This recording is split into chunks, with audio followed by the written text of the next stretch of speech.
I own an old HP Compact 8200 that was built, what do you call it, in 2011. It's 10 years later. I'm still reusing this. I was actually using it for work a few years ago, but I upgraded to a slightly newer computer. Anyways, this video is about Windows 11 activation.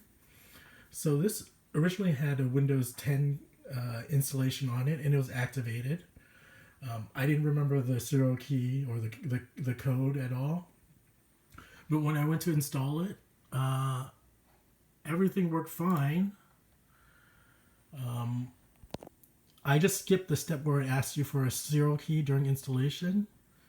And then when I go into settings and go to system over here, so I went to settings, put system, and scroll down to the bottom where it says product key activation.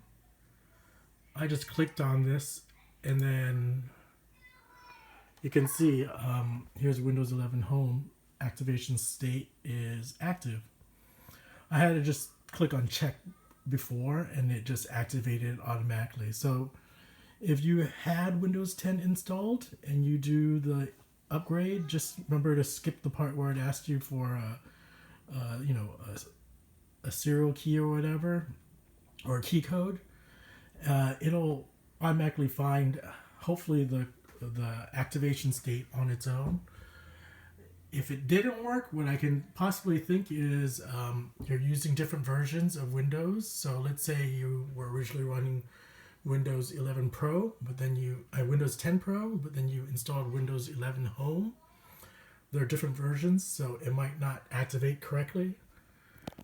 So just remember, if you're running Pro, install Windows 11 Pro. If you're running Windows 10 Home, install Windows, 11 Home. So I hope that makes sense. I'm pretty happy I don't have to purchase anything for Windows 11, and the upgrade was super easy. Just remember, for the key code or serial key, skip that step, and then make sure you choose the right installation.